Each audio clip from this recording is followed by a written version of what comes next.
This is the Look Back Wrestling Show, and I'm your host, Ali Zakka.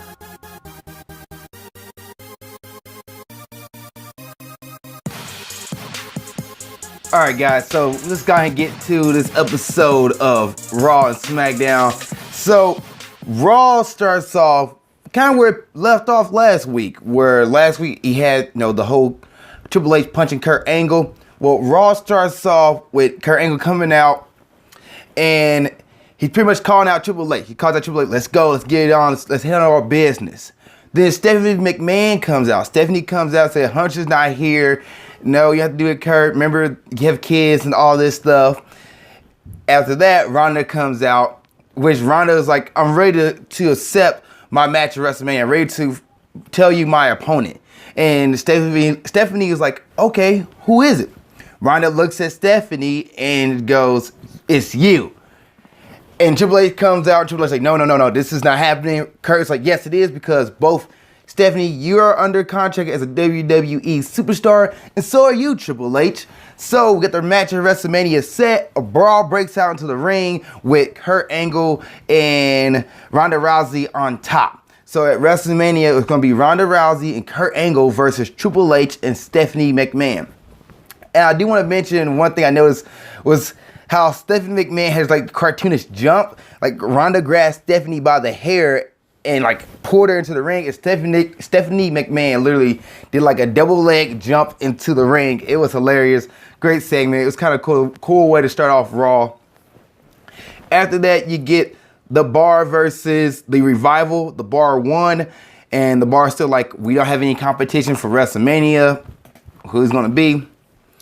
Then you have Asuka versus Nia Jax in a hard-fought match. It was another pay-per-view quality match with another good storyline. Like Nia Jax destroying Asuka, and Asuka just happened to get this like armbar locked onto Nia, and they literally went back and forth for a good, 5 minutes, like a long time.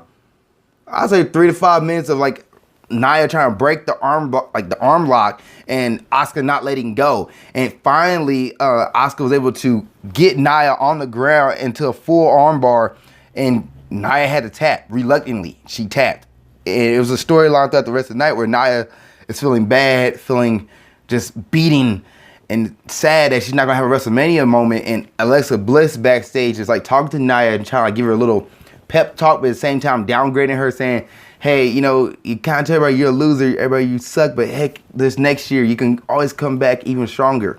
Cena shows up and he's on Raw again. I'm like, why is Cena here? Shouldn't he be on SmackDown? Because he's now in the six-pack challenge at Fastlane.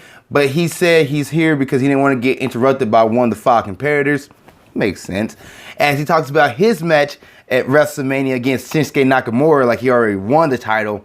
And he's saying if AJ wants to fight for that, you can do a triple threat at WrestleMania. And I'm sitting here, okay, I like the idea, but Cena, you should be the one pulling the strings there. For some weird reason, he gets interrupted by Goldust, who's like, well, I never had my time in the sun, and I'm going to beat you tonight, John Cena. They have a match. The crowd was not into it. It was one of those times where Goldust and John Cena face each other for the first time, actually, for the very first time, which that's a kind of not really a big deal, but a medium deal. It's a medium deal. But the match ended how you thought it was going to end. John Cena won. Yeah, Bayley versus Mandy Rose. As Bayley comes out, she's talking to, I want to say, Renee, who's asking her about, the things and the issues she had between her and Sasha. As she's about to explain herself, Absolution comes out. Paige said, cut a promo like, you need a team, you need a group, Bayley, not Bayley, yeah, you need a group, Bayley. You need this, I was going to say Sasha for some weird reason. Sorry. But you need a team, which leads to a match between Bayley and Mandy Rose. Bayley wins as Absolution, say that 5 times fast, try to jump Bayley. Sasha comes out for the rescue, saves Bayley, and Sasha wants to hug it out, and Bayley kind of push her away, and they walk out. Please give us a match at WrestleMania. Please give us this match. Let this be like one of the matches. Bayley versus Sasha. Oh, let it be good. Please. Then we had another segment where Elias Sampson was the the Symphony of Destruction match, as it was called. Elias came out, played a bunch of good, like, piano, drums. He's pretty much every instrument guy. And he got to face Braun Strowman in his Fall Count Anywhere match. So Elias is sitting here playing, and then as he goes to the ring, he asks for another introduction. He gets it, and as the lights come back on, you see Elias running. And he's running because we don't know what's after him, but you know something's bad after him. As he tries to get into his car and pulls off, his car's not moving. And I remember, like, Corey Graves and coaches, like, his car's in neutral. It's not in drive. It's not in drive. And as he tries to drive, he looks back and see Braun Strowman pulling him. Braun Strowman is pulling the car back. And just, like, one of those what in the world kind of fashion. He's pulling the car back. Elias gets out the car and runs. Braun Strowman chases him. They have a match. Elias gets a couple hits in, but it comes down to Braun Strowman pretty much throwing a piano onto Elias Sampson. Braun Strowman get the victory after throwing the piano onto Elias, and he counted him 1, 2, 3. Match is over. Bray enters the rings next, and he faces Rhino. He beats Rhino, of course. Then cuts into a promo calling out Matt Hardy. Woken Matt Hardy appears on the screen and says the ultimate deletion is coming to WWE. And they show a bunch of clips like a Vanguard 1 and the dilapidated boat and all the things you want to see from Final Deletion will now be in WWE. And I'm excited for it. I'm excited to see where this goes. I'm excited for it. And see, they allowed Matt Hardy to have full range of all the wacky stuff, because this is something I think last year where Bray and Matt had a little Twitter beef about the broken universe and all this stuff, and now we get to see it finally in WWE, and it's the payoff will be nice. The payoff will be nice. The Mizzies are back, and by far the best segment on Raw, I believe. Like, they did a bunch of editing, and like the Miz handed out these awards, and he handed out to like Seth Rollins and Finn Balor. Kurt Angle got an award, and I think one of the best parts was like Kurt Angle was like the worst GM, the worst decision by a GM. It's all Kurt Angle. And one of the segments is like putting 3 people in the elimination chamber, or putting 7 people in the elimination chamber, so starting off with a triple threat. And he says this, and there's this look on Seth Rollins where Seth was like, it was cut such a way where it looked like Seth Rollins was looking like, what did he just say? And then Finn Balor was like, had this weird face on him. And there's another segment where Kurt Angle and Miz are talking, and Kurt's like, he's not going to, give me a moment. He said he's not going to do nothing. He's like, I'm doing nothing. And Miz goes, nothing? He goes, nothing, nothing, nothing, nothing, nothing. Like, it's hilarious. You got to go watch that segment because it's pure gold. But as the Miz was about to say who the lifetime achievement goes to, he gets interrupted by Seth Rollins, and then Seth Rollins gets interrupted by Finn Balor, who kind of walks out, does his little high, and does his whole entrance. And it's funny because Seth was like, "You doing this again? You seriously gonna keep interrupting me?" So we get a 2-on-3 handicap match: Finn Balor and Rollins versus the Miz Siraj. And was a solid match. It's kind of cool. You get to see like Balor and Rollins both like had a little beef going at it. Like they kept tagging each other in and out. As the match comes to an end, Finn Balor's about to set the coup de grace, and as he's about to go to the turnbuckle to do the coup de grace, he gets tagged by Rollins. Rollins comes in and does the curve stomp to the Miz, and they win, which just caused a match at WrestleMania to be a triple threat match. It was going to be the Miz versus Rollins versus Balor. And Kurt Angle sets the match up because Miz was like, well, none of you guys gonna face me at WrestleMania. None of you guys have the right to. And Kurt's like, you know what? They got the right. They're gonna face you, Miz. Triple threat WrestleMania. Let's go. I'm down for it. And then the last segment, you got Paul Heyman comes out. He cuts a promo about, how Brock Lesnar is one of the most dominant. Same thing over and over again, and how he's the best and doesn't need to work every single day. Roman Reigns comes out, pretty much say, all I ask is to see Brock next week and tell him to bring his fight gear. And that's the end of Raw. The end of Raw. SmackDown opens up with a conference. Kind of like one of those before the match conference, like the face-off is Charlotte and the Riot Squad, specifically Ruby Riot. And Ruby pretty much going down on Charlotte, just saying like, just running her down, saying everything was given to you and this and that. And Charlotte's like, nothing was given to me. It was all earned. As the Riot Squad about to jump Charlotte, they get interrupted by the glorious one, Bobby Roode. Glorious. Bobby Roode comes out, and you see Charlotte just like gushing and just like so happy to see him. The Riot Squad kind of disappears. They go to commercial, come back, and Roode's sitting at ringside, and there's a match going on. And this match is Randy Orton versus Jinder Mahal. One, hold up.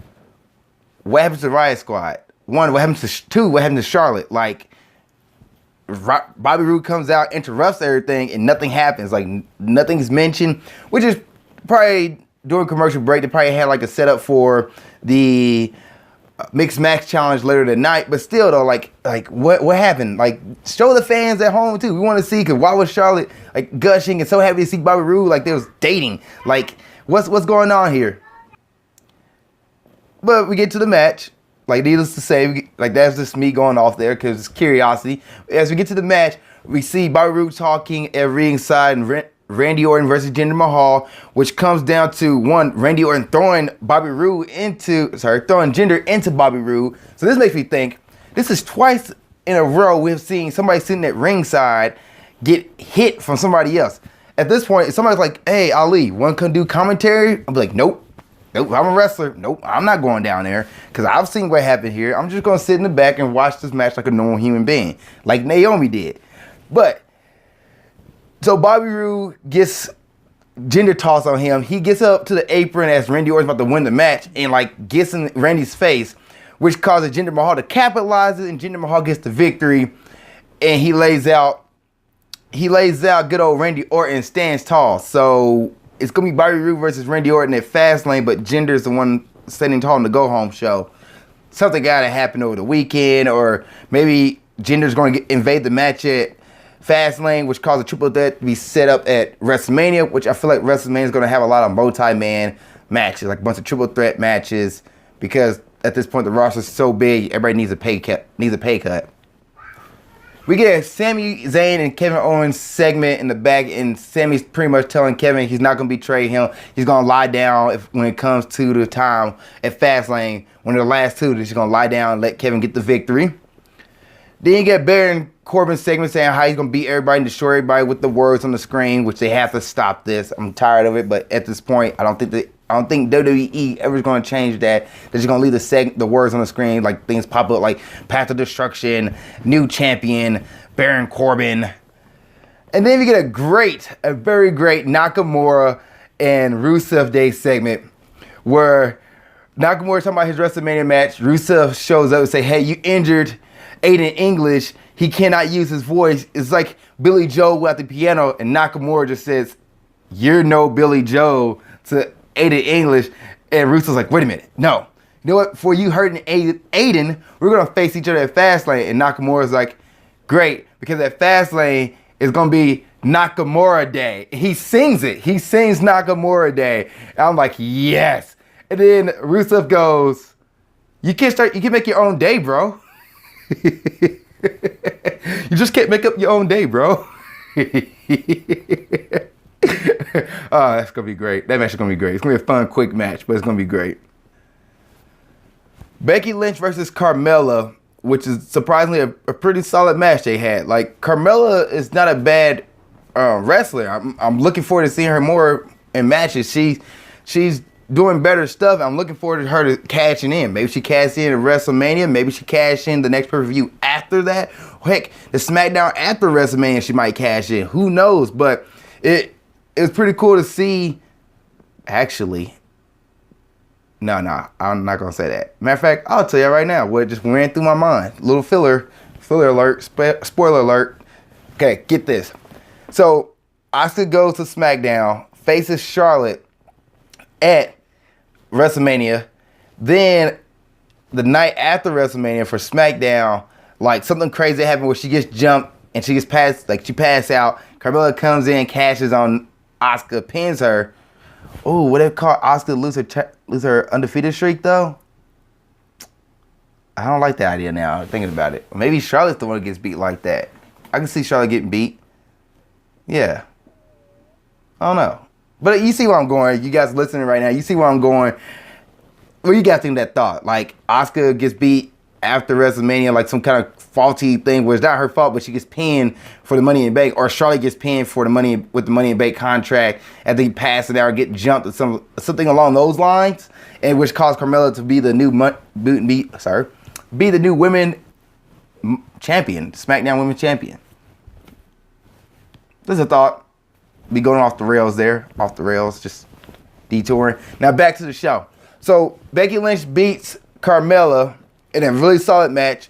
Then you get to a backstage segment where Naomi's watching the match and she's pretty much interrupted by Natalya, who starts talking a bunch of crap. So Naomi's like, all right, well, Natalya, you and Carmella face Becky Lynch and I at Fastlane. So we get a tag team match there. Finally, we get AJ Styles coming out to cut a promo about fighting, how he's the fighting champion, how he's going to go to WrestleMania. Dolph Ziggler interrupts him and says, I've been here before you've been here, AJ, and this is like my house technically. So Dolph Ziggler and AJ Styles get into the match, which is actually should be a really like high profile match. Like Dolph Ziggler's a really good wrestler. AJ Styles a phenomenal wrestler, no pun intended. And these two guys who know how to sell, who know how to hit the right spots, like go back and forth. And, you know, it comes down to them getting both disqualified because Kevin Owens and Sami Zayn comes in and interrupts and beats them both down. This caused Shane O'Mac to come out and say, how about a tag team match, player? No, he doesn't do that. What he really does is like, we're going to change it up, because he goes to the crowd like, you guys think we should do a tag team match like we always do on a go-home show too? Nah. Let's get Baron Corbin out here. We're going to do a fatal 5-way match right now, or a 5-pack challenge match right now.